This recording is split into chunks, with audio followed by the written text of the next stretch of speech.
உலகெங்கும் உள்ள ரெட்ரோ ஆன்மீகம் நேர்களுக்கு வணக்கம். நான் உங்க வித்யா கார்த்திக். இந்த எபிசோட்ல என்ன பார்க்க போறோம் அப்படின்னா, ஜூன் மாத ராசி பலன்கள். போன மாதம் 15ஆம் கிட்டத்தட்ட ஒரு 4 பிரம்மாண்ட கிரகங்களுடைய பயிற்சியை இனிதாக வரவேற்று உட்கார வச்சாச்சு. ஸோ வரக்கூடிய நாட்கள் எனக்கு என்னவெல்லாம் கொடுக்க போகிறது, என்ன மாதிரியெல்லாம் இருக்க போகுது, இந்த ஜூன் மாதம் ஒவ்வொரு ராசிக்காரர்களுக்கு என்ன மாதிரியாக கிரக அமைப்பு உங்கள் ஒரு மாதத்தை இயக்க போகிறது அப்படின்னு சொல்லிட்டு வாங்க பார்க்கலாம். தன்னுடைய குடும்பத்திற்காகவே அத்தனை தியாகங்களையும் செய்யக்கூடிய என் மனதிற்கினிய கும்பராசி நேயர்களே, எப்படி இருக்க போகுது இந்த 2025 வருட ஜூன் மாதம் அப்படின்னு சொல்லி பார்த்தா, நிறைய கெஸ்டெல்லாம் இன்வைட் பண்ணி வச்சிருக்கீங்க போலயே. தலைக்கு மேல ராகு, எய்தாப்புல கேது, 10க்கு குருவோட பார்வை, வேற லெவல் தலைவா மாஸ் பண்றீங்க கும்பராசிக்காரங்க. இல்ல என்னதான் நான் சொன்னாலும் நீங்க வழக்கம் போல ஒண்ணுமே இல்லை ஒண்ணுமே இல்லைன்னு தான் போட போறீங்க. நானும் வழக்கம் போல நீங்க நல்லா இருக்க போறீங்கன்னு சொல்லிட்டே தான் இருக்க போறேன்.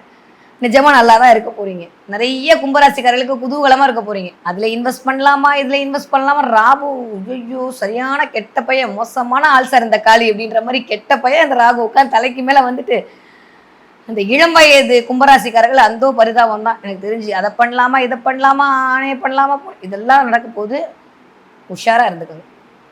நிறைய ஆன்லைன் ஸ்கேம்ல மாட்டக்கூடிய ராசி இந்த தடவை கும்பராசியாகத்தான் இருக்கிறது. நான் திரும்பவும் சொல்றேன், ராசி பலன் என்பது உங்களை பயமுறுத்துவதற்காகவோ இல்லை நீங்க அப்படி போயிடுவீங்க, உங்களுக்கு விழிப்புணர்வா இருக்க மட்டும்தான் ராசி பலன். அதுக்காக தான் நீங்க நம்பி பார்க்க வரீங்க இல்லையா? அப்ப நிறைய யாராவது கார்டு ஃபோன் பண்ணி இந்த 16 இலக்க நன்களை சொல்லுங்கள் அப்படின்னு சொன்னா சொல்லாதீங்க. அதை தாண்டி இந்த 3 நம்பர் பின்னாடி இருக்கும் பாரு, அதை சொல்லுன்னா சொல்லிடாதீங்க. அடிச்சு கேட்பாங்க அப்பயும் சொல்லிடாதீங்க, சரியா? ஏன்னா நிறைய இந்த தடவை கொஞ்சம் ஆன்லைன்ல மோசடி நடக்கிறது, கொஞ்சம் கார்டு மூலமா மோசடி நடக்கிறது, இதெல்லாம் ராகு செய்ய துடிப்பார் என்பதை தான் தாழ்மையோடு தெரிவித்துக் கொள்கிறேன். அதனால அதுல கொஞ்சம் கவனமா இருங்க. பண பரிவர்த்தனையில் மிகுந்த கவனம் தேவை. நீங்க போட்டு விட்டீங்க ஜிபே வரவே இல்லைன்றுவாங்க, நீங்க நம்பி இன்னொரு தடவை போடுற மாதிரி ஆயிடும். அதனால 1க்கு 2 தடவை ஸ்கேன் பண்ணும்போதெல்லாம் வெரிஃபிகேஷன் பண்ணிட்டு பண்ணுங்க.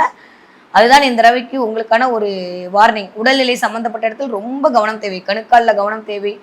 அதே மாதிரி விளையாடலாம் போறீங்க அப்படின்னா கொஞ்சம் கேர்ஃபுல்லா இருங்க. எப்படியும் இந்த தடவை நீங்க விளையாண்டே திருவீங்கன்ற மாதிரி கிரகம் இயக்கும். நீங்க சும்மா இருந்தா கூட பிள்ளைங்க கிரிக்கெட் விளையாடுறத பத்தி ஓடி போய் ஒரு ஸ்ட்ரோக் வைப்போமா அப்படின்னு சொல்லி நீங்க வச்சு போய் அந்த பால் யாரு கண்ணிலையாவது குட்டுறதுக்கான அமைப்பெல்லாம் இருக்கு. ஏன்னா விளையாட்டுன்னு சொல்லக்கூடிய 3ஆம் இடத்தில், காலப்புருஷனுடைய 3ஆம் இடத்துல தான் போய் குரு உட்காந்து அப்படியே உங்களை பார்த்து விளையாடுறதுக்கு ரெடியா இருக்காருன்ற போது நிறைய கும்பராசிக்காரங்க கொஞ்சம் எக்ஸசைஸ் தேவைப்படக்கூடிய காலகட்டமும். ஹெல்த்தை பார்த்துக்கணும். 7ஆம் இடத்தில் கேது வருதல் அப்படின்றது நிறைய துணையாருடைய உடல்நிலையில் ஒரு சின்ன செக்கு வச்சிடும். நேற்று வரைக்கும் என்னை பார்த்து சல்யூட் அடிச்சுட்டு குட் மார்னிங் சொல்லிட்டு போனவன் திடீர்னு என்னை கண்டுக்காமல் போயிட்டானேன்னு உட்காந்து வீட்டில் உட்காந்து அப்படியே யோசிப்பீங்க. அதெல்லாம் ஒன்றுமே இல்லை, நம்ம வேலையே தலைக்கு மேலே கிடக்கு.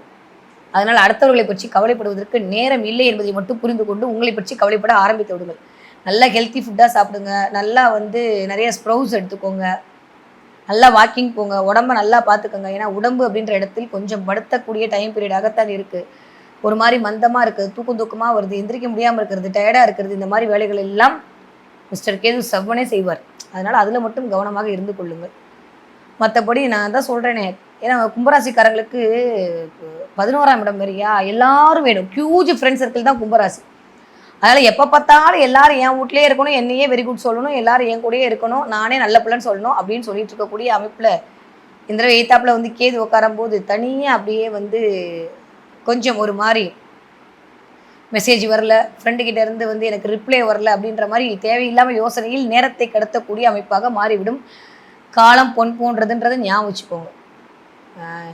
நம்மளாம் இடும்பைக்கு இடும்பை செய்கிறாள், இல்லை டஃப்புக்கே டஃப்பு கொடுப்போம் இல்லையா? சுனாமியில் ஸ்விம்மிங் அடிப்போம், அதெல்லாம் சும்மாவா? அதனால் நேரம் விரயம் ஆகிறது என்று தெரிந்தால் உடனே உங்களோட ஆட்டிடியூடை மாற்றிக்கோங்க. இல்லை அப்படின்னா அப்படியே என்ன பண்ணும், ராகு உங்களை மழுங்கு அடித்து அப்படியே உட்கார வச்சிடும். இன்வெஸ்ட்மெண்ட் பண்ணும்போது 1க்கு 2 தடவை கவனம். பணமே இல்லை மேடம் நான் எங்கே இன்வெஸ்ட் பண்ணுறதெல்லாம் கமெண்ட் அடிக்காதீங்க. கண்டிப்பாக பணத்தை அங்கேருந்து குரு கொடுப்பாரு. 9ஆம் பார்வையார் அப்படியே உங்களை பார்த்து எங்கே இருந்தாவது பணத்தை கொடுக்க வைப்பார். இல்லையா கடன் வாங்கியாவது உங்களை பணத்தை கட்ட வச்சு டார்ச்சர் பண்ணுவார். எல்லா வேலையும் பண்ணுவார் அவர். அதனால் பண இன்வெஸ்ட்மெண்ட்டில் கவனமாக இருங்க. நிறைய நகை சேருவதற்கான நேரம்லாம் இருக்குது. நிறைய பேர் நகை வாங்குறது, வெள்ளி நகை வாங்குறது, தங்க நகை வாங்குறதுக்கான வாய்ப்பெல்லாம் இந்த தடவை நல்லா இருக்குது. அஸ்பர் உங்கள் நாட்டு ஹாரோஸ்கோப்பில் சுக்கிரன் கொஞ்சம் வலுத்திருந்தால் இதெல்லாம் நடப்பதற்கான வாய்ப்புகள் இந்த தடவை அதிகமாக இருக்கிறது. ஓகே, கும்பராசிக்காரர்களை பொறுத்த வரைக்கும் இந்த தடவை எல்லாமே ஃபைன். எதில் கவனமாக இருக்கணும், உடல் ஆரோக்கியத்தில் கவனமாக இருக்க வேண்டும், பேசுகிற வார்த்தையில் கவனமாக இருக்கணும், கொடுக்கிற பணத்தில் கவனமாக இருக்கணும், நம்பி போகிற மனிதர்களிட கவனமாக இருக்க வேண்டும், உடல் ஆரோக்கியத்தில் கவனமாக இருக்க வேண்டும். வண்டி வாகனங்களில் வித்தை காட்டவே காட்டாதீங்க. 8 மணிக்கு மேலே வண்டியை ட்ராவல் பண்ணாதீங்க.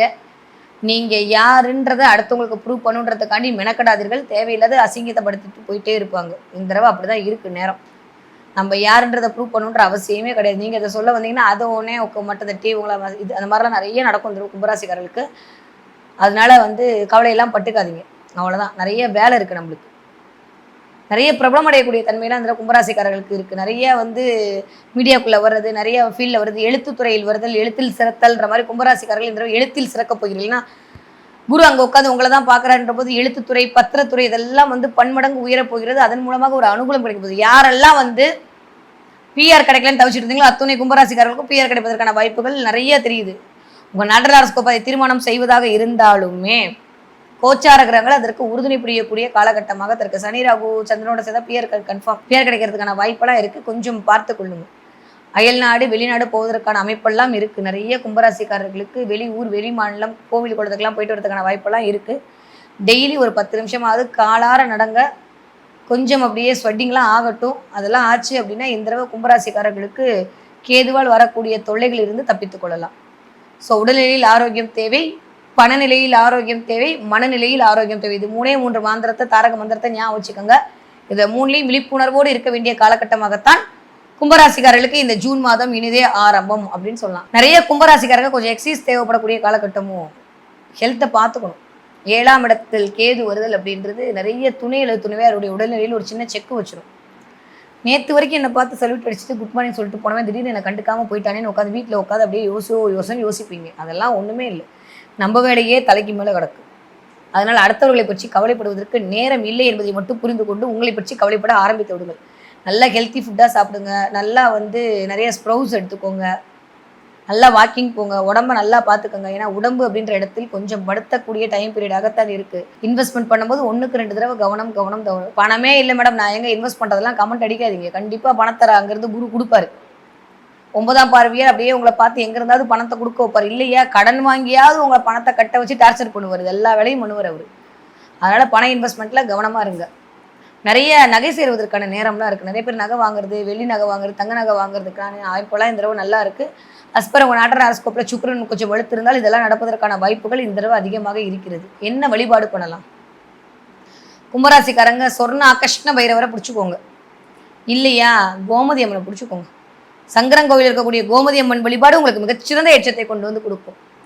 கோமதி அம்மன் புத்து மண்ணு கிடச்சா வாங்கி வச்சுக்கோங்க. டெய்லி தலைக்கு மேலே வச்சுட்டு படுத்துங்க. ராகுவால் வரக்கூடிய அத்தனை தோஷங்களும் நிவர்த்தி ஆகிடும். முடிஞ்சா ஒரு தடவை போயிட்டு ஆத்தால பார்த்து நமஸ்காரம் பண்ணிட்டு வாங்க. சரணாகதி அடைஞ்சிருங்க அவகிட்ட. அதெல்லாம் இல்லையா அவங்க வீட்டு பக்கத்தில் ஏதாவது புத்தோடு இருக்கிற கோயிலாக இருந்தால் அங்கே போய் மஞ்சப்பொடி போட்டு புத்து வழிபாடு பண்ணிட்டு வாங்க. புற்று மண்ணும் புற்று வழிபாடும் உங்களுக்கு மிகச்சிறந்த ஏற்றத்தையும் மாற்றத்தையும் தரக்கூடிய வழிபாடாக இருக்கும். நாகாபரணம் சூடிய சிவனின் ஆசையால் சிந்தனை அனைத்தும் சிறக்கக்கூடிய காலகட்டம் தான் கும்பராசினியர்களுக்கு இந்த ஜூன் மாதம் இனிதே ஆரம்பம்.